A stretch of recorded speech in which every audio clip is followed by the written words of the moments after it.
Well, one of the basic obstacles to growing rail business is the fact that railroads are so difficult to deal with.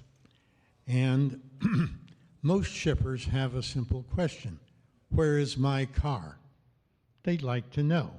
Like when I was in the trucking business, I could tell them that it's, about 200 miles away and it'll be there in 3 hours. Well, that was great. Now, you would think in this world of modern technology that the railroads would have figured out some competitive answer. But the truth of the matter is that they haven't. So I've gathered together Ken Mannka here and Jim Payne, who have been working on the development side of the equation, which is what hardware is available to us to work with. And they have both taken somewhat different approaches to the problem. Then Steve Ditmeyer, who's an old friend, and I were having lunch in D.C., I guess, or Alexandria, several months ago, and we got to talking, and he said, well, the railroads have all kinds of information. Well, yes, but it's not usable to the customer. The customer is king, and that's something that we tend to forget about. Now, the one person that I've bumped into who is working on the customer side is Harris Ligon here, who is trying to pull together the factual data which the railroads have and put it in a form which can be used by the customer.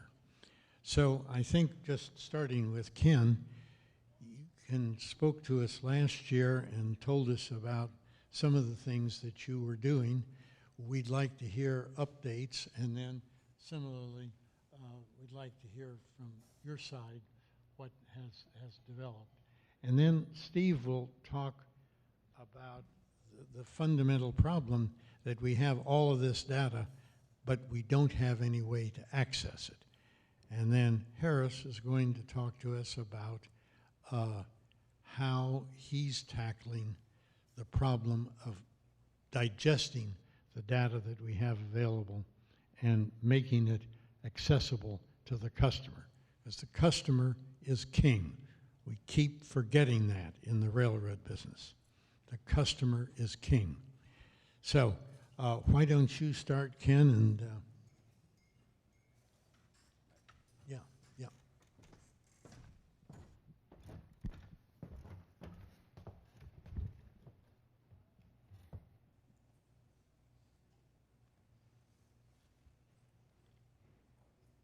Thank you.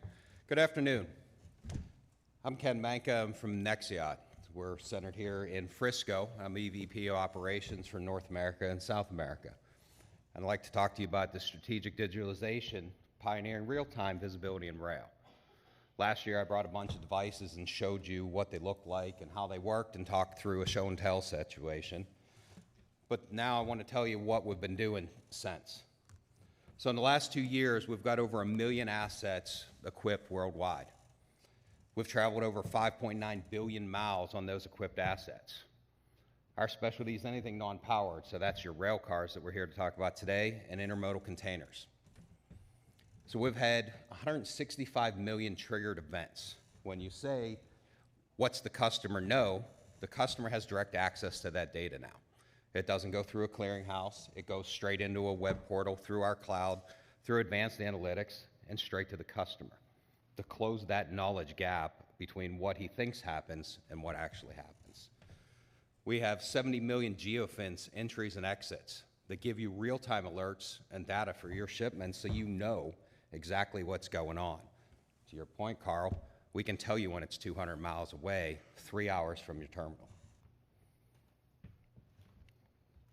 So as Carl said, this gap between trucking and rail, for any of us that are really interested in rail, want to see close, is only widening.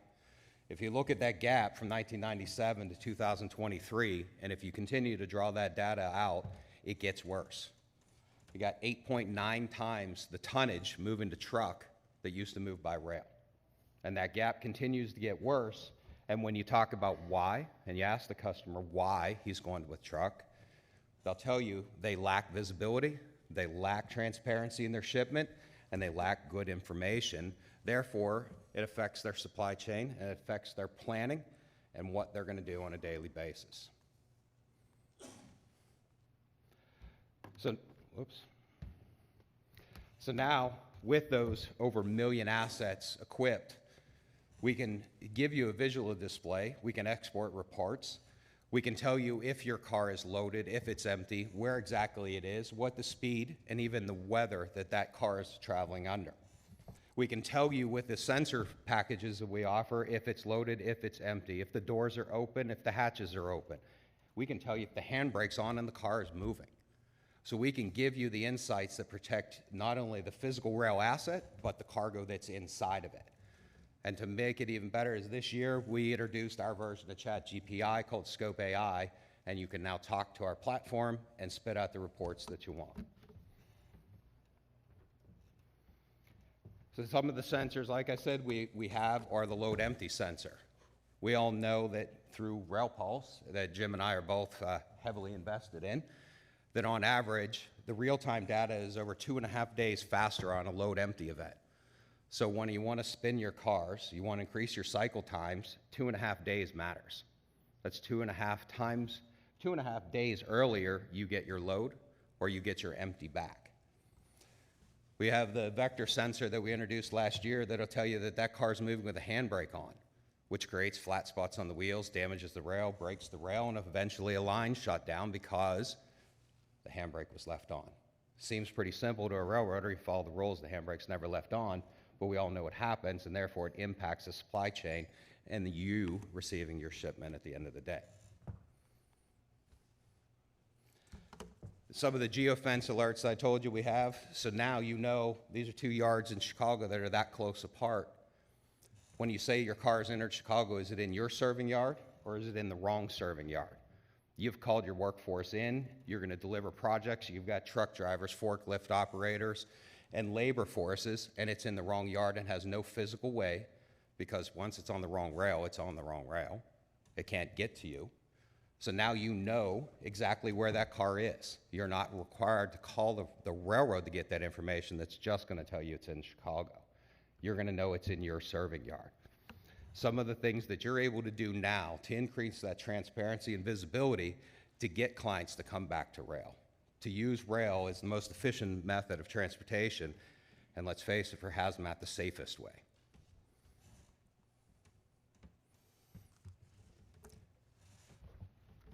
Sorry.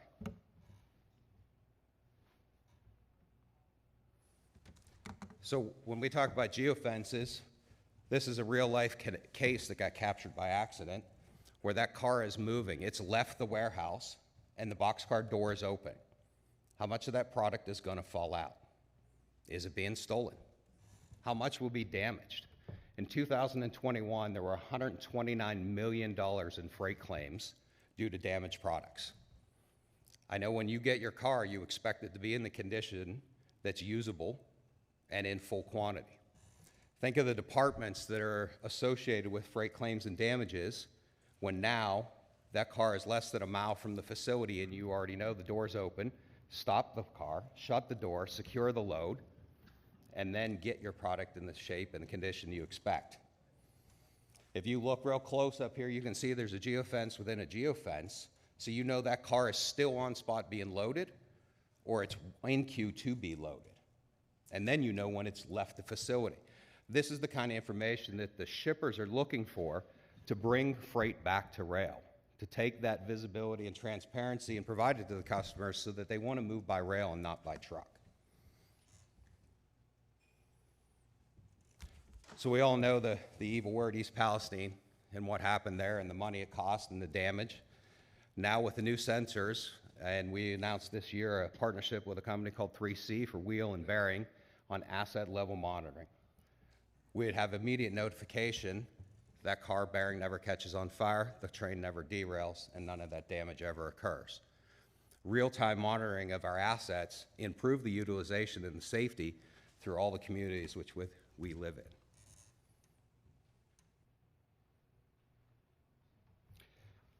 And that's a short synopsis of what I can do for you. Thank you. That's a really remarkable progress in a year. Let's hear now from Jim Pang, who's going to talk to us about what Trinity is doing. Hi, everyone. All right, let's see.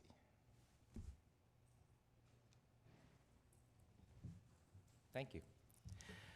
Thank you, Carl, for the invite, and appreciate it, Ken, for the lead in there as well. I feel like a few of us here are just following each other from one conference to the other. I'm Jim Pang. I lead our services development team here at Trinity, and I'll talk to you a little bit about our visibility product and a little bit about RailPulse that Ken had mentioned, and also how all this fits together along with logistics solution going forward as well. Carl, I really like your lead-in for all of us is how do we keep the customer at the forefront, and how do we continue to provide more visibility, more data, more insights to the customer so that we can to ensure that the most efficient, safest form of land transportation, that is rail, continues to prosper.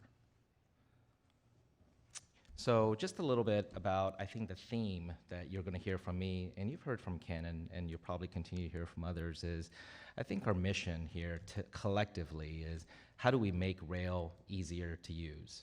At the end of the day, how do we do that for the shippers?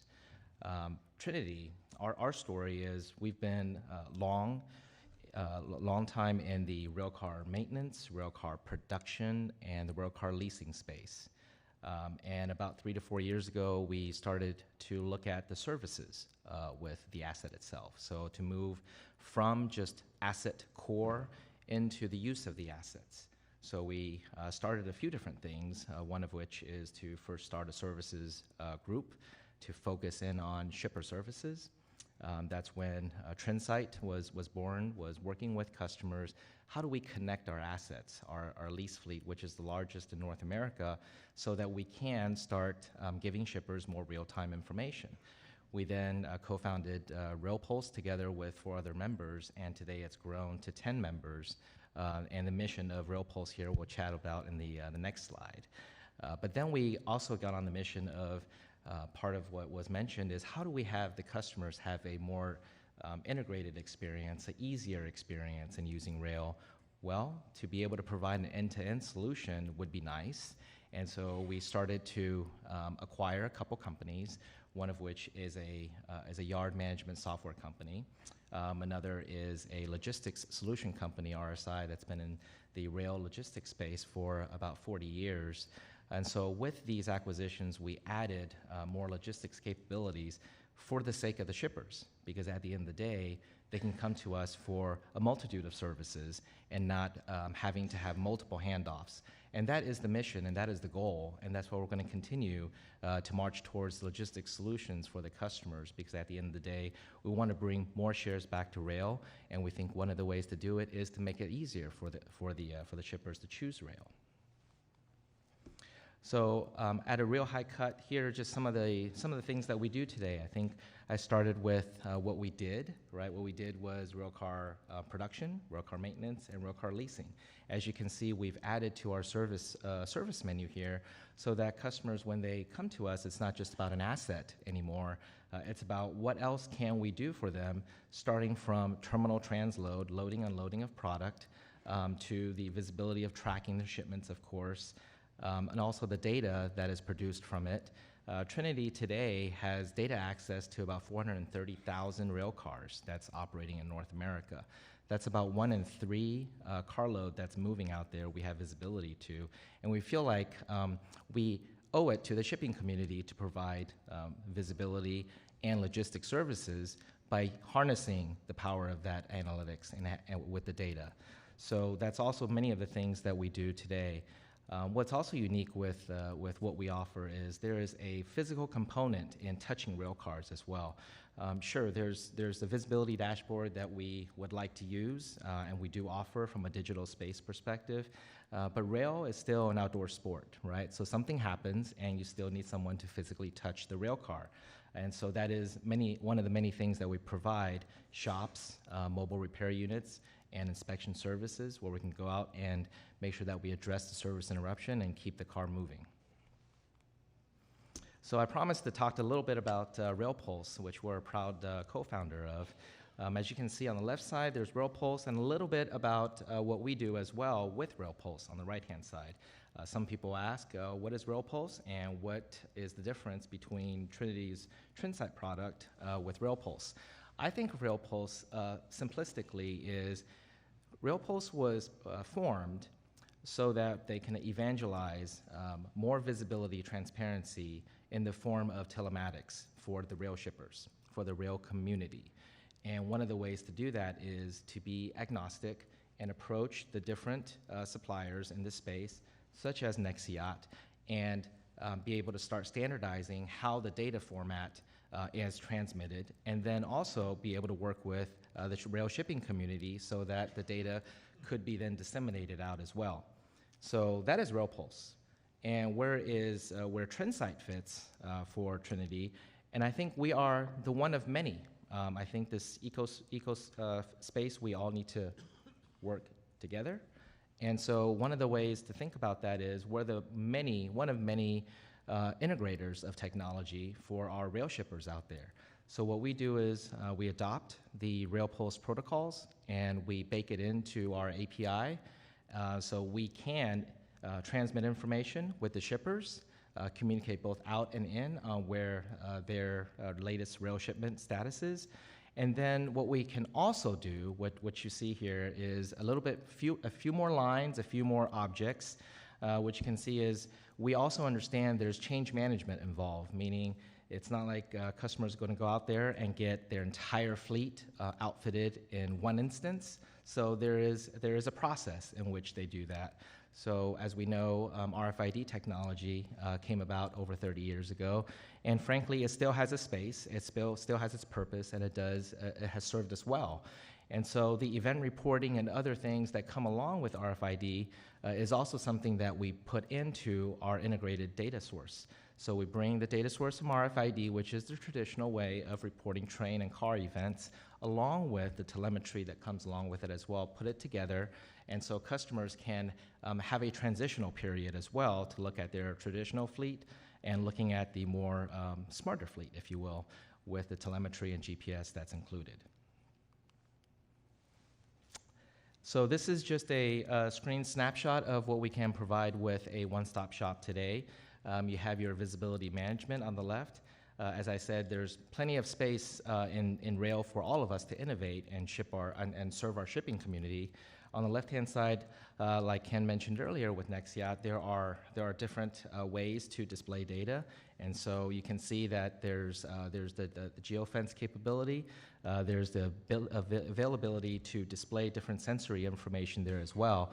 In the middle column there, you see on the top is our yard management system, so that it connects the customer at the loading point and the unloading point for a planning and execution system, a software system for the customer to plan what particular commodities are going to which car, make switch list, and be able to communicate to their receivers as well. And on the bottom, at the end of the day, what is all this for? All this is just to produce more data points and then to be able to produce analytics and insights for our customers on decision assist making capabilities. And so we're very big on the analytics side of things, as we have most of our deepest engagements with customers on the use of the data. The producing of the data, of course, we need that so that we can produce unique and more powerful data points, more real-time data points, but at the end of the day is what you do with all that data, and that's why the broadest and the deepest engagement with customers is on the analytics portion of it. This is one example of how GPS and AEI looks. Again, I think AEI readers does more than obviously just event reporting. It has many other uses. But then with GPS, if you want more visibility, you can see the difference between the left and the right-hand side. And then there's other capabilities you can integrate there as well. Geofence was aforementioned. You can use Geofence to trigger different actions within ERP systems as well. So again, it is a way to automatically trigger the next event and the next event to help us tighten the supply chain. And then on the bottom there is just a look at what you see on the shorter bars is the frequency of reporting using AEI as well as human reporting on events, right? I think most of us know maybe that most of the car events are actually not produced automatically. Most of the car events, the most critical ones, are produced manually today, Railcar. And so having GPS, having sensors can help automatically make that happen and also take out some of the lag in data time as well. And I will rest on this slide, which is just to say that we, Trinity, we're very proud, like many in the rail space, is innovating. And where we're proud of our innovation is you go from left to right. We are a railcar leasing company, and that's why we have, this is a working QR code for those who are looking to lease a railcar. Please feel free to take a scan of that. But this is a railcar shopping, browsing capability system. So please let us know if you're looking for a railcar. This is a digital store to do that. Now you let me know, scan it, and I'll grant you access. It is behind a firewall, but there's a wait list right now. And then if you move into the middle, it's about the logistics capabilities, right? We talked about the visibility of things. We talk about the logistics capability that we acquired because, as we know, railroading at times have service interruptions, have bump in the nights, and you do need someone to take care of those. And that's why we acquired the intervention services as well from RSI. And then if you go further to the right, there's the touching of the cars as well from a field services capability standpoint. So I appreciate, Carl, for your invite and appreciate everyone's time.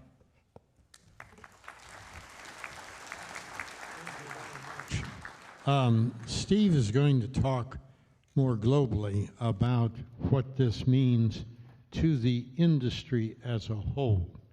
And he touched on a number of things over lunch that were pretty incisive. And you may be, last year I only had Ken and Jim's alternate to tell us what hardware they had developed.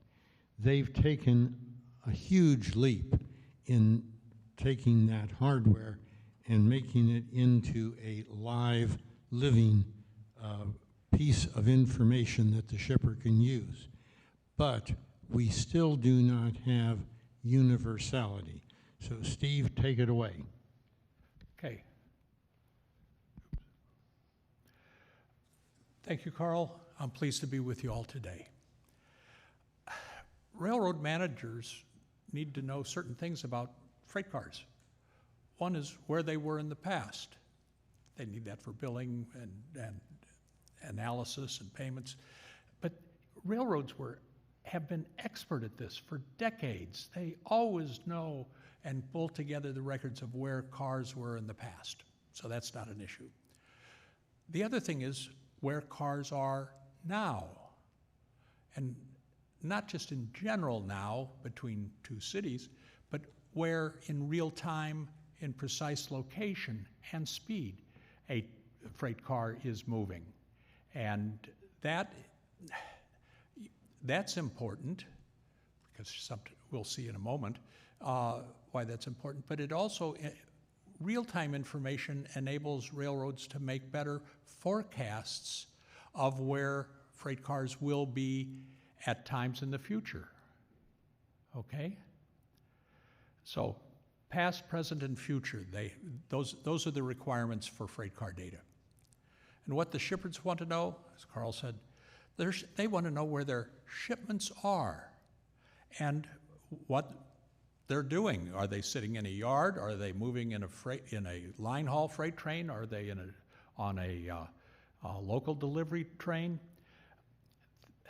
and they want to know when their freight cars will arrive at their destination.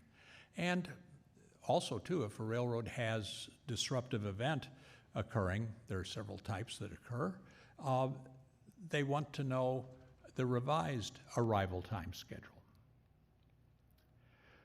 Now, here's what a railroad needs to do to track its freight cars.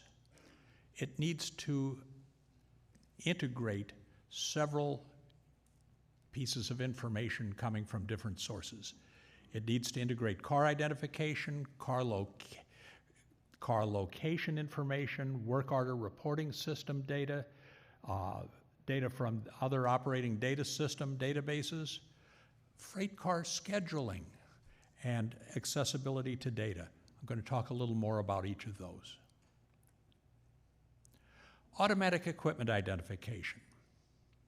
There are 2 AEI radio frequency identification tags on every freight car in North America, 1 on each side. And that is required not by any federal regulation, it's required by AAR rules. And so the entire fleet already has AEI tags on it. And there are readers already in place at most yards, junctions, interchange points, and those readers interrogate the tags at 900 megahertz radio frequency. A key point, though, is that some railroads say, oh, those readers are not reliable, or the tags AEI system isn't reliable. To get 100% read rate, the railroad has to do maintenance, periodically tuning the AEI readers, just like your FM radio station does periodic retuning of their transmitters. And that information comes from the Association of American Railroads former group out at the Transportation Technology Center, where they showed that by maintaining and tuning the readers periodically, they could consistently get 100% read rates. So you don't need to replace them. You just need to continue to maintain them. The tags respond to the readers with vehicle initial and number, and these readers confirm what cars are on a freight train, the train consist. And the AEI system then transmits that confirmation of train consist to both the onboard PTC computer on a train, and it also transmits it to the control center computers.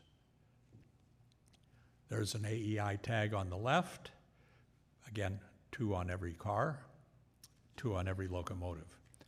And the picture on the left shows readers placed on either side of a double-track main line. That's their size. The readers themselves are not that expensive, but they have to be installed on a concrete base and have power connections and radio transmitter connections.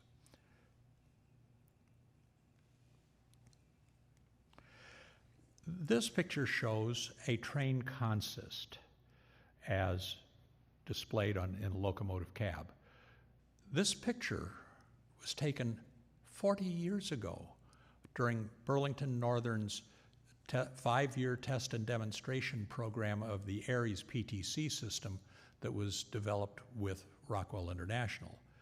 And this information shows the car initials and numbers, whether it's loaded or empty, what type of car it is, what the weight of the car is, and what its destination is, and where this train will be dropping off this car. And the same information is on the dispatching systems, dispatchers' computers as well. I don't know, BN, with a change in management, terminated this program. I don't know of any railroad that is showing this kind of information right now in locomotive cabs. and on dispatcher screens. Maybe they are. I'm just not aware of it. But it's doable, and it was not difficult to do it 40 years ago. So now, moving on. Train location and speed. There are GPS receivers on virtually all mainline locomotives today as part of their PTC systems. And they give real-time information of train location and train speed. And then that gets sent over the PTC digital data radio link, which again is basically universal over the railroad network, already installed. And it sends it from the locomotives to the control center, where subsequent movement authorities are issued and sent, and train location files are maintained.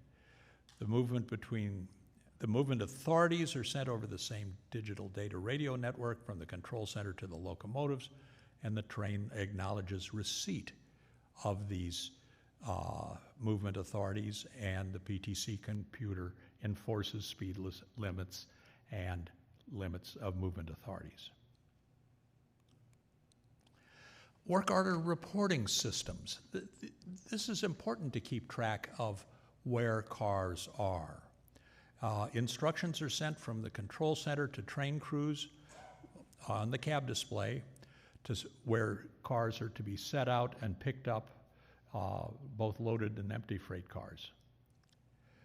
The onboard train consist is updated automatically based when the crew acknowledges on its onboard computer the accomplishment of the work order, and it updates both the train consist on the train computer, and it gets sent to the control center where that gets updated. And this enables, among other things, to automatically notify a shipper of when a car is to be actually placed or constructively placed. And it's important for maintaining chain of custody of shipments. Union Pacific Railroad had developed a work order system, and it was in use a number of years.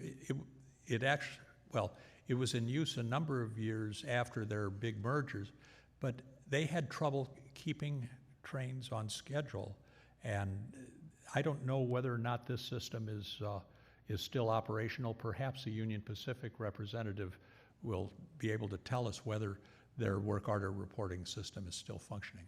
But it's a key part of knowing where cars are. Have they been set out? Have they been picked up? That's key.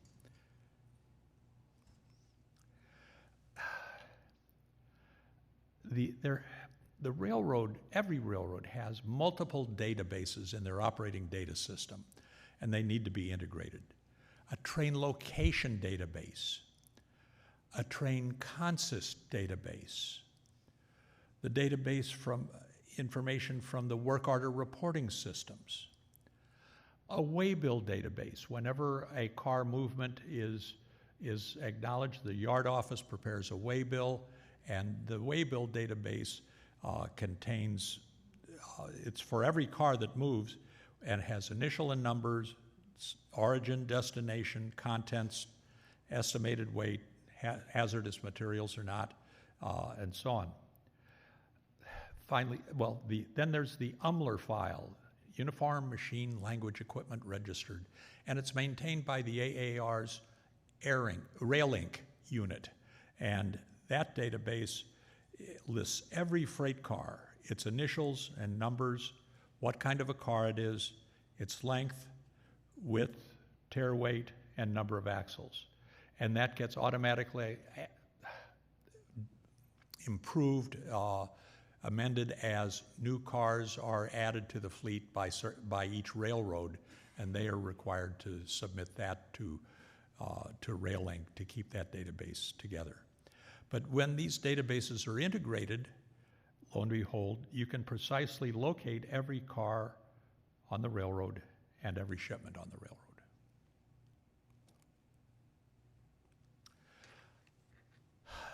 Now, scheduling systems. When trains are on schedule, and that's aided by the GPS information on train location and speed from the PTC system. And when trains are run on schedule, scheduling of locomotives, freight cars, and crews is possible. The scheduling of freight cars permits better asset utilization, less cross-hauling. The first freight car scheduling system was developed by the Missouri Pacific Railroad and with funding from FRA. And when the Union Pacific acquired the Missouri Pacific, the freight car scheduling system moved over to the UP. But after a period of time, it was terminated because at that time, the Union Pacific could not keep trains on schedule. And if you can't keep trains on schedule, you can't schedule your freight cars. In effect, a freight car had to be rescheduled every yard that it went through. And there was too much data entry. They couldn't maintain a system operating discipline at the time. I don't know whether that's coming back. Excuse me. Whether that's coming back into vogue on the Union Pacific or not. Again, our UP representative here may hopefully be able to fill us in on that. But when you have freight car scheduling, you can also talk about reservations for freight cars and for railroads to use yield management. Think of your airline tickets. You're put on a series of airplane flights. They are scheduled. You have reservations on them, and it's the same philosophy for freight cars with our shippers.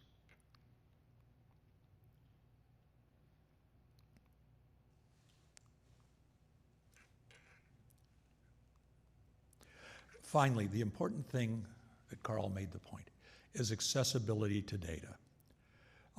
The various authorities, authorized parties, railroads, shippers, owners of privately owned cars, emergency responders, and government agencies need to be able to have access to the operating databases when appropriate to inquire about specific freight car and shipment status. An issue here, and this is done by the IT departments on the railroads, and either on certain occasions the information gets pushed out from the railroad from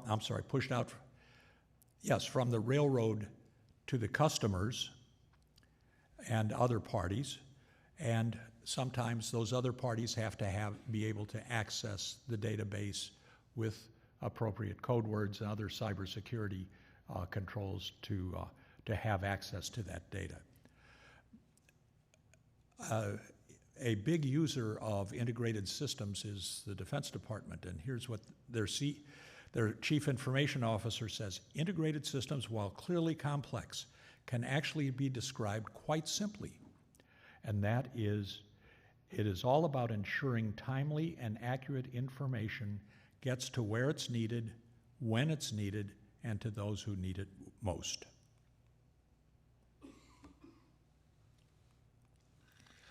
Thank you.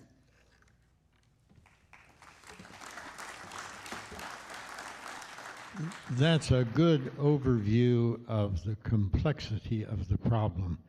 Maybe Harris can tell us about what he runs into when he tries to break through the silos. Yeah, Steve, that was a great introduction. Great to be here with all of you. It's always good to be back in the great state of Texas.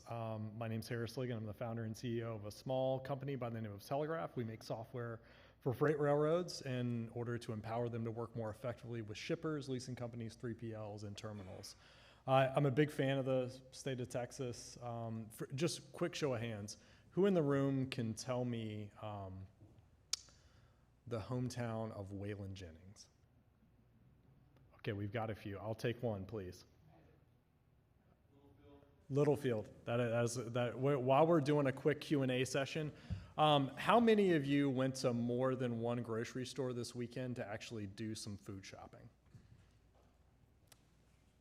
Okay, we've got a few. So we've got some culinary experts in the room. How many of you actually, at any point in the past 5 years, have actually shipped anything by rail? We got a few. There are more culinary experts than rail shippers in the room, unfortunately. All right, let's pull up the slides. So when we initially started the company Telegraph, it was really all around the perspective of trying to provide better context to what is actually happening in the freight rail space. And so as you heard from some other folks today, there's quite a bit of data that's out there. And I think if I had to look through another rail database when I was at the railroad, I think it would have probably driven me insane, because I actually spent 10 years in the freight rail industry, the first part of that at BNSF Railway, and then the latter part of that with Norfolk Southern. And then after another 5.5 years, actually decided to go back to the rail industry after an interesting stint at Uber. And what I got to really see was that technology, as we kind of envision it more and more often than not, is really one of those scenarios where if it's not easy to use, then you have to ask yourself the question of, why do we actually make it? And so when we started asking ourselves the questions about, where's my rail car? When we would talk to rail shippers or terminals or logistics companies, or even when we were together at Uber, when we would talk to a lot of shippers that were using truck, they oftentimes would describe trying to find a rail car as being as hard to find Waldo. And so that was something where we really wanted to set out and actually make a difference in that space. We'll bring that slide up again. So if I actually roll forward on one slide, well, actually I actually control that. There we go, thank you. That was really, really kind of you. So the idea here is that the railroad, I mean, we all know it's a physical network. It's a closed system. It's fairly predictable. As you've heard, there is some history around that. And I think more and more what we've all heard is that there's this kind of this oxymoron out in the world, something called precision scheduled railroading. I don't know for any of those of you who know about Littlefield or Abilene, Texas. I mean, most of small towns like that and many others in the greater parts of the country actually set their clocks by when the railroads would actually show up. And so the idea that railroads would operate anything other than a schedule is somewhat baffling to me.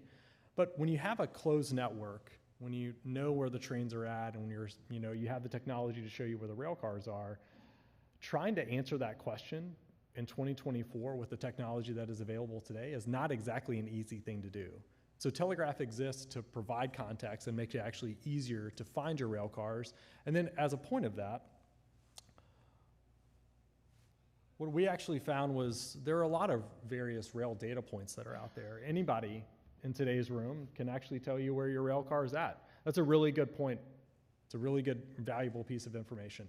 But what we started asking ourselves was, well, how do you actually do more with that one piece of information? And isn't there other information that we would all want to use? I mean, I don't think anybody that went to the grocery store this weekend just went for one single thing. You typically are going for more than one specific item to get your meal prepared. And that's what typically people want when they're shipping something by rail.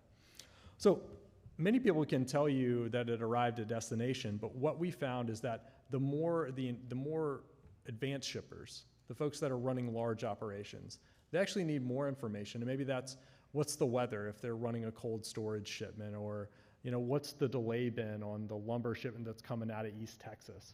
And so we built a platform to begin to answer some of those questions, to provide more predictive ETAs, to provide insights on when something was dwelling for too long and was going to run the risk of creating a risk for demurrage, because nobody really likes getting a bill at the end of the month that they're surprised by.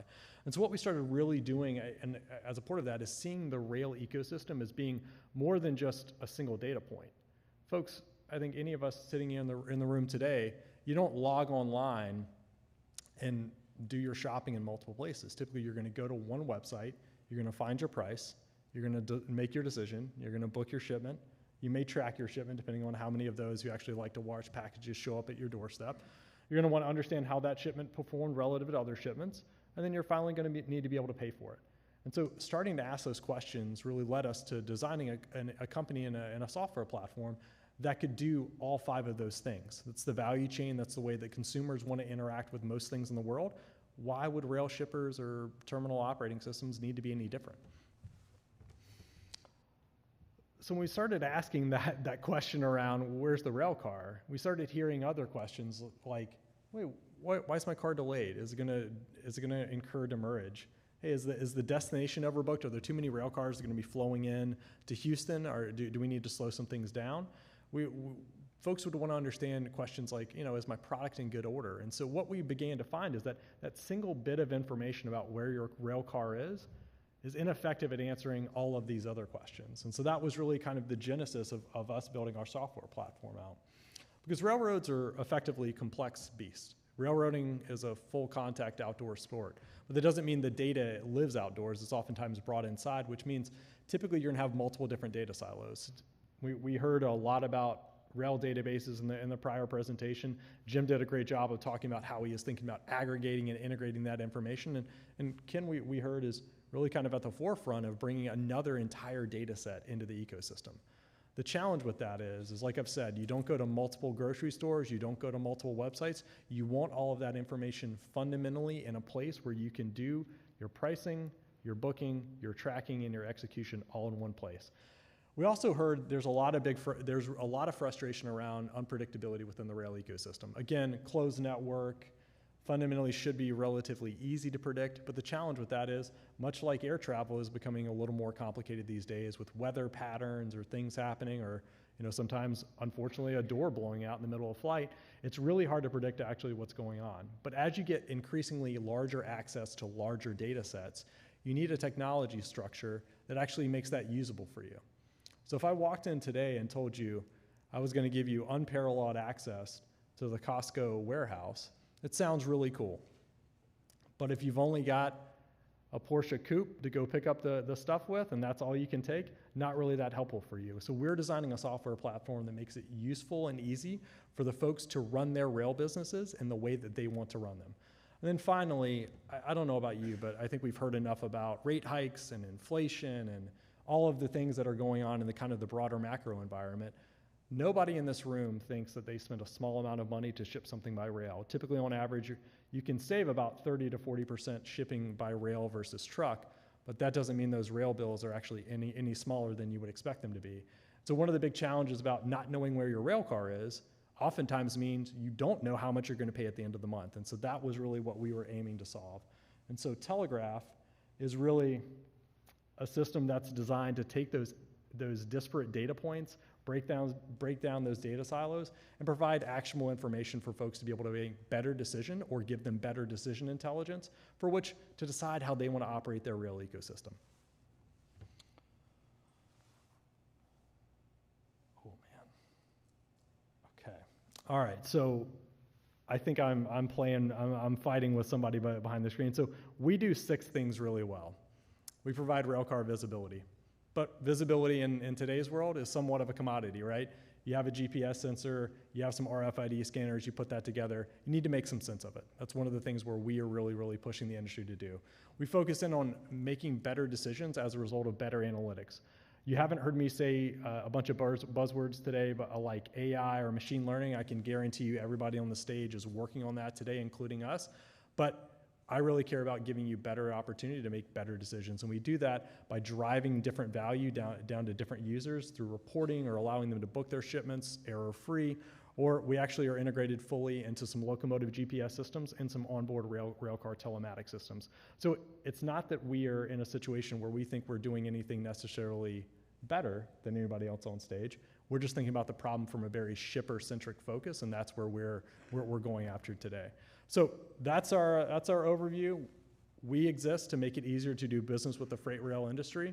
We bring together prices, weigh bills, tracking information, analytics, reporting, and then finally payments, all on one easy-to-use platform because we believe that our country deserves a better opportunity to leverage the railroads that exist here today, and we believe that the future of that is through software. Thanks for your time. Very much. That was most illuminating. Some questions that occur to me are that Ken and Jim were talking about closed systems where you have to subscribe to their mode in order to obtain the information. And given the fact that both of you are substantial players, obviously you cover a good part of the industry. But The industry is the 6 big guys, but it also is about 600 of us who are short lines, regional carriers, industrial switchers, and so on. And some of them are integrated with the Class 1s, and some of them are not. And also you have widely differing approaches to service.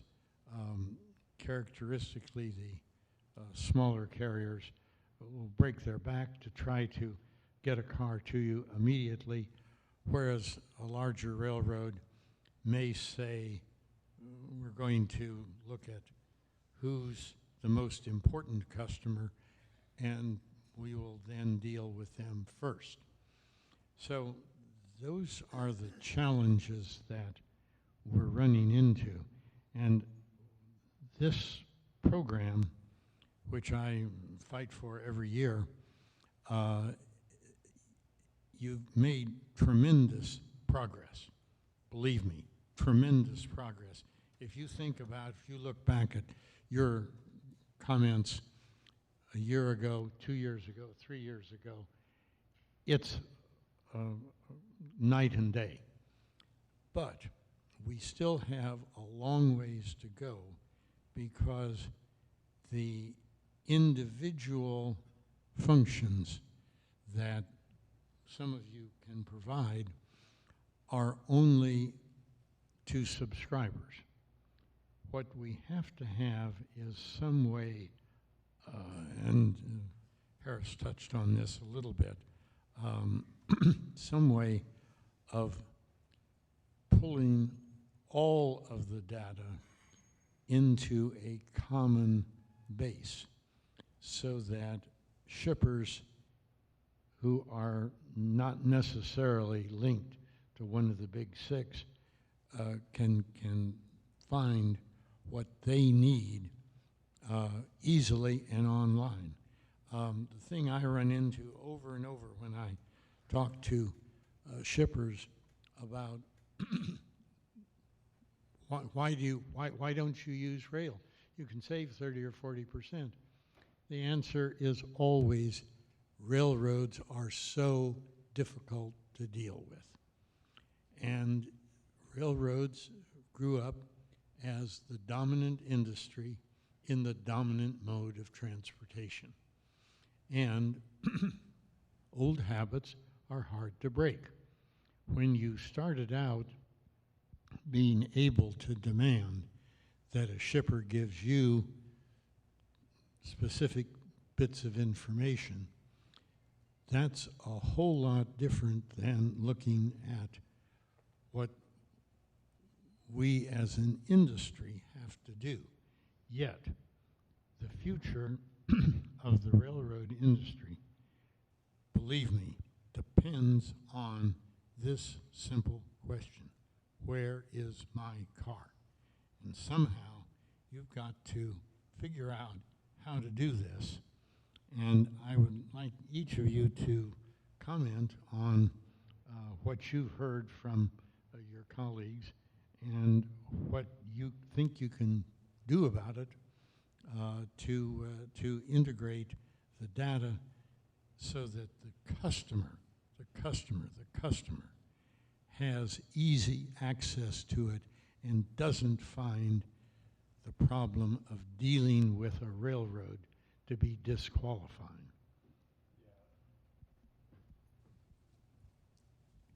Thanks for that. Cool. We're on? We're on, all right. Thanks for that, Carl. Yeah, you raise a couple of interesting questions there. I think maybe at a high level, let's take a step back and let's look at it from a little more macroeconomic standpoint. From an organizational culture, railroads have existed well back into the 1880s. And so they've built up kind of an operating ecosystem where 6 of the main railroads control north of 90% of all the freight that originates in North America at any given point. And so in many cases, when organizations get that large, Boeing is a really good example, they focus more on avoiding what they can lose rather than focusing on what they can potentially gain. I'm a former railroader. Many of you are up here on the stage are as well, and so that isn't a knock towards the industry, but I think where we're all coming from is that we see the opportunity to not gain share or to not just sell more devices or more rail cars. It's to actually expand the entire wallet share, as we saw in the presentation, that rail can actually be a much more sustainable and safer opportunity. To your direct question about thinking about, hey, are the needs of the big six the same as the 600? And for a shipper that's operating with one of the smaller railroads, do they need the same level of kind of integration and architecture that would be there? Look, I'm sitting up here towards a very nice gentleman. We both decided to work out today. I'm sure we would approach Romanian deadlifts in a very different way, right? And so the idea is that I think everybody on stage here would agree that there's an opportunity to scale up and scale down how you work with different partners depending on what their specific needs are. But if you operate in this monolith of an organization that expands 40,000 track miles, that's not your lane to play in. And so I think there is an opportunity to be a little more customized, to be a little more user-centric, because fundamentally at the end of the day, if you're going to write a check, you're going to write the check to the person that makes your life easier. The way I would answer your question is the difference between current data, historical data on rail cars, is controlled by the Class 1s. It is controlled by the Big Six. And if you're not named on the waybill, you have no visibility. The difference in digitalization of a rail car is that is gold. And if you equip your cars, you have the visibility. You don't need to say, Mother, may I, to get that visibility. You have location, events, statuses, geofences. I have plenty of customers that are outside of the Class 1s that equip their entire fleets. You don't have to be a Class 1. It's accepted through the AR. With the mounting solutions, we've cleared those hurdles. So now we are providing visibility to the first mile, last mile, to the short lines that own cars, and the person that owns that data dictates who they give permission to. So if you take one of the large petrochemical shippers, he can go out and say, hey, Mr. Shortline, I want you to have this visibility. They create a special group. The data is protected. They only see what they want them to see, but the shipper controls the data. That's the big difference between today's world and the RFID readers that the railroad controls. So instead of Mother May I, you control your fate. You control the amount of visibility and transparency you want. Do you want sensors or do you just want GPS location? So that day is here, and it's now, that we're able to provide at the macro level or the micro level the amount of data you want to move your rail car. Good point. Steve, what is your thought now that you've listened to all of this? I have observed in my years in railroading that as the railroads got bigger, there was less communication between the departments on each of the railroads. The big railroads became more siloed, and individual departments would do things and not coordinate with other departments. Let me give examples. AEI was put in to determine train consists for the operating department. But it wasn't coordinated, say, with the people that maintain the hot bearing detectors and so on. The AEI readers at wayside detectors can provide the actual car initial and number of the car with a problem. The conductor doesn't have to walk back, count axles on a snowy evening with snow drifts and so on. But that information is now more available, and AEI has multiple applications on the railroad. Similarly with PTC. PTC was viewed by the railroad industry as a safety-only system, and that the components of it were for safety purposes only. GPS was used to keep trains from colliding with each other or with maintenance of way employees. But GPS, again, has other possibilities of providing, again, continuous real-time locomotive, real-time information on the location of cars and so on, and putting that into databases. And there are just, again, multiple applications of GPS across the various departments, but PTC has been viewed as singularly belonging to the signal department. AEI has been determined as singularly belonging to the operating department, and no thought was used on how to generate information that could go to customers and improve their visibility.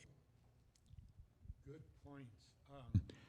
Jim, why don't you wrap up for us, because we're running out of time. I seem to always stand between people and happy hour, so I'm gonna try here. Really, thanks everyone. I think everyone had made fantastic points, and I'll add to it. So I had the privilege of working for a Class 1 my first 22 years, and got to see the transportation side, on the marketing sales side, as well as different forms of network design type of service roles. At the end of the day, I think all of us have a role to play in the supply chain, and the Class 1s, they're really good at hook and haul, right? So let me get from A to B. That's why intermodal has served so well. Very competitive with trucking lanes.